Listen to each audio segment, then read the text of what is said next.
Good afternoon. Good afternoon. This is WVON 1690. We are on iHeartRadio. All you need to do is download the app to your smartphone or tablet and take us wherever you are, wherever you're going. You can go to WVON.com and you can call us direct. Our call-in number is 312-374-8130.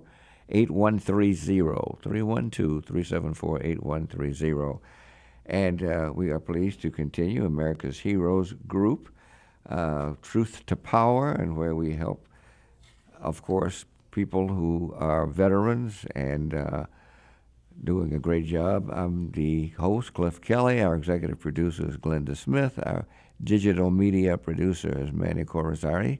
And we are pleased to have in our studio a gentleman who is a Navy veteran, third-class petty officer, Ken Porter, who is a logistics specialist. And first, let me thank him for being here. He's in the studio with us. How are you? I'm great. Thanks for having me on today. Absolutely. I appreciate it. It's a pleasure. We are going to be talking about factors, and this is so important. We just had some young people stick their heads in the studio here and said, we're going to be after you. Factors that motivate young people to join the military and lack of support navigating a career in the reserves. Now, Ken, our guest here is a program director at MICFA Challenge, where they believe that democracy is a verb. At MICFA, well, I'm going to let him tell us this. I know about MICFA Challenge. Perfect.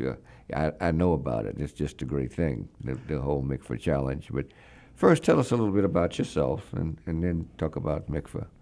Yeah, so born and raised here in Chicago on the South Side. I've been in the Navy for 8 years. I'm actually coming up on the end of my contract on April 4th, so less than 30 days out from separation.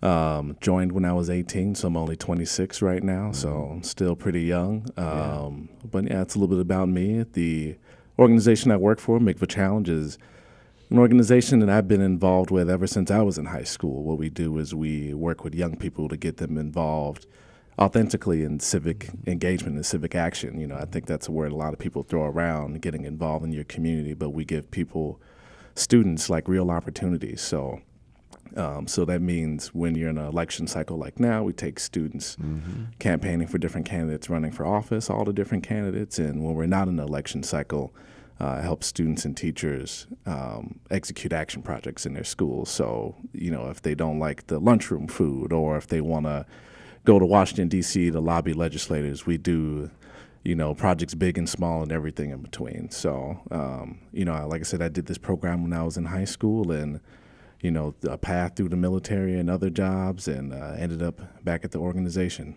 Which high school did you go to? Went to Morgan Park High School, okay. Far South Side. Far South Side. That's fine. This is great. A lot of people don't know about who that was Abner MICFA. Yes, that was our founder, Abner MICFA, Yeah, right. Abner and Zoe MICFA. Right. Great congressman. Circuit Court judge, right. White House counsel for President Clinton. Yep. He did it all. He did it all. Second Congressional District, I remember him. Right. Yeah, absolutely. Right. So this is just great. Now tell me, you've been in the Navy for 8 years. Yes, 8 years. Right. And what's going to happen coming up? April 4th. That's the termination date for my contract, which is funny because I was 18 when I was joining it. 8 years seemed like forever at the time. But yeah. You joined for 8 years. I joined, I signed a 8-year contract. Yeah, when I was 18. Yeah. And I didn't even know. I'm a veteran too, obviously, but I didn't know you could join. That was a 10 year. When you signed up, it was for 10 years. It was an 8-year contract. Oh, 8-year contract. Yeah, right. Okay. So it was. I took a very non-traditional route. This was. I joined straight into the reserve instead of active duty, but I did serve several mobilizations after joining the reserve. This was the grand bargain I had with my mother, who I don't have anybody military in my family. So I told her, I joined straight into the reserve instead of active duty. The Navy's overmanned. I'll never be mobilized. And then I was mobilized immediately because that's the way it goes. But, she quickly saw that there was definitely many benefits that I gained from, joining the military. So How did you happen to do that since you had no military family members? Yeah, so What caused you? you know that I Motivated think I always kind of had this, or not always, but I always had some like commitment to service. But when I was 18, there's multiple ways of serving your community in this country, and at 18, I think one of the ways that stood out the most was through military service. Very much looked up to people who took that sacrifice and joined the military to serve the country. I think over time I realized that particularly since I was in the reserve, I had flexibility to serve in other ways as well. So hence the work I do at MIGVA now. But I think that was the initial endpoint for me was, I wanted to serve in some way, and this seemed like a fantastic way to do it. I think that is just great. Our number is 312-374-8130. We have a caller. Marguerite, are you with us? Hello? Marguerite? Marguerite, I think she's on my screen. Is she still on with us? We're hoping, we want to take a call if she's going to hold. And okay. In the meantime, let's continue with Ken. What kind of response are you getting now when you talk? Because you're talking to all these young people, which is a great thing. And particularly now with everything going with our commander-in-chief, who certainly brings out a lot of comments. We won't talk about what kind, but then since you're here and everything is going on with an election, and through the MIGVA Challenge, you're probably getting a whole lot of interest. Yeah, surprise, surprise, there's been a big demand for civic engagement, civic education since 2016, I think. And you've seen this in, elections since 2016 as well. I think people have woken up and have realized that that they need to be more engaged, and, voters need to be more educated. And where does that start? That starts in our schools. I was I'm not going to lie, I was a reluctant participant of the MIGVA Challenge when I was in high school. I had a civics teacher who kind of twisted my arm and got me to Good for the civics do a teacher. few things. Right. Yeah, and she's still, and she's kind of picked up the mantle of MIGVA Challenge up in Detroit now. She's a big ambassador of our work, but I wasn't really even into it when I was in high school, but it definitely had the effects that kind of carried on. When it came time, when I was navigating the military and college, and I saw things that I didn't like or I didn't think were right, I had the tools to know what to do, right? Who to harass to get what I wanted. Exactly. And that's great. Yeah. So it's definitely one of our programs we do, Project Soapbox. We give students a platform to talk to, city leaders about issues they care about. Right. It's almost doubled in over the last 3 years, just because there's a lot of interest. I think Marguerite is back. We dropped her before. Marguerite, are you there? Yes, thank you. Thank you for taking my call. I'm sorry I hung up because I called earlier to address the veteran. Oh, I'm sorry, and I missed that call. Problem. Okay, well, thank you for calling. Go right ahead. That's okay. I'd like to still speak with the young man and congratulate him on his service. You also, happy belated birthday. Thank you, Marguerite. Appreciate it. You're welcome. And I somewhat knew Abner, Mr. MIGVA, because I attended Harvard St. George. At that time, I went to the elementary school. It also had a high school, and he was a big contributor to that school, located at 47th and Ellis. Right. Young man, you're a Mustang? Yeah, Morgan Park Mustangs. That's right. That's one of the 300 schools that I substitute taught in. So you might be one of my students. If you well, you say you've been out of high school about 10 years now? I graduated 2010. Okay, yeah. So I probably saw you in the hallways if I didn't have you in class. Yeah, I was there. I was 7 through 12 there, so 04 to 2010, yeah. Okay, and my oldest is 37. He was there for the 7th through 12th grade program also, but he graduated in 2000, so you were there A little bit after later than him. Andre Zachary, you may have known him or heard of him, but I may have had you too in class. So welcome, Mustang, and thank you for your service. And Mr. Kelly, is there a way I could speak to you to address the young man? Some suggestions for him off the air? Yes, there Give it is. to See the- if you can get a number. If you can leave a number. Okay, I will with Leave the a number, yes, call yeah. intake person. Okay, and Yeah, thank you. with our producer there. That'll be great. Okay. And thank you all for what you all do in your service to the country, and happy birthday. Thank you again, Marguerite. Appreciate it. That's great. We have such great callers. Again, our number is 312-374-8130. How are our young people, because they're really getting through what you're doing, 'cause there's a lot of people that don't have really the idea of the service that the military provides. You know, a lot, and you know, I think I certainly went through that in my term. You know, doing well. You know, we went a war that a lot of you know about that. I don't even want to talk about that at the moment. But how are young people through? Because they're getting better information through the Mikva Challenge, and people such as yourself. What's the response? How are people joining? We always want to include it, or I should say, get greater enlistments. You know, that helps tremendously. Yeah. So it's you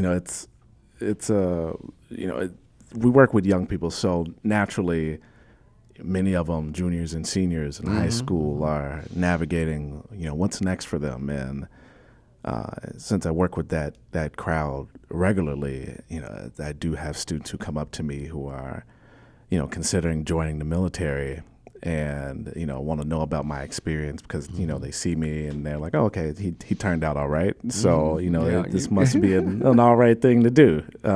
So it's you know, it's many of them are joining under similar circumstances as me. I was a terrible high school student. I had a 0.6 GPA, which I pulled up to a 2.1, but I had, you know, just wasn't a lot of money for me to go to school, and I was thinking about being an officer in the military after graduating anyway. So, you know, I just went ahead and did it. Went ahead and joined up, and you know, the thing that you see though is the military recruits heavily from, you know, black and brown communities, you know, not only in Chicago, but across the country. Sure.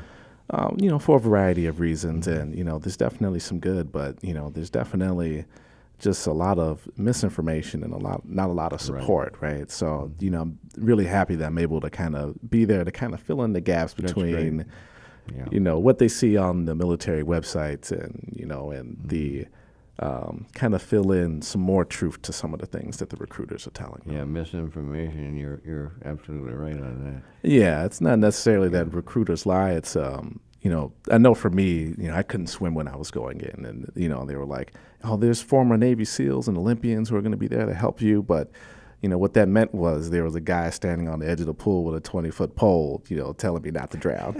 So, yes, he was a SEAL, but it didn't mean that he was in there instructing me, though, Exactly. right? I So, got you. yeah, so filling in some of those blanks for the young people. That's and of course, I'm not sure this is even true because I wasn't drafted. I was an enlistee, but I was told that for them, you know, it was certainly better to be in some place like New York, Chicago, or whatever, trying to get people to enlist than being in Vietnam. But whether this was true or not, I never did. It didn't matter that you had to get so many enlistments if you wanted to stay in that position. Right. Yeah, Yeah. yeah. They always say their famous line is, you know, I don't get paid any more or less whether you join or not, yada yada yada. Yeah. But it's like, no, you all still have, you know, numbers that you're trying to hit. That's right. So, Yeah, that you better hit. right. Yeah. Right. Yeah. If you don't want Chief chewing you out later, you're going to be trying to get those numbers. That's right. Now the thing you're doing, Ken Porter, is just great with the Mikva Challenge because you have trained students on how to campaign for candidates running for office. You've organized large-scale campaign opportunities from city council races to presidential races. That's wonderful. Yeah, it's like I said, I'm a big believer in the program. I came through it myself, and it's one of those things where we don't tell them, this candidate, you should like this candidate before Yeah. X reason. We Sure, take you're them not doing that, campaigning, right. right? We expose them to the different candidates, have them make the decision for themselves, right?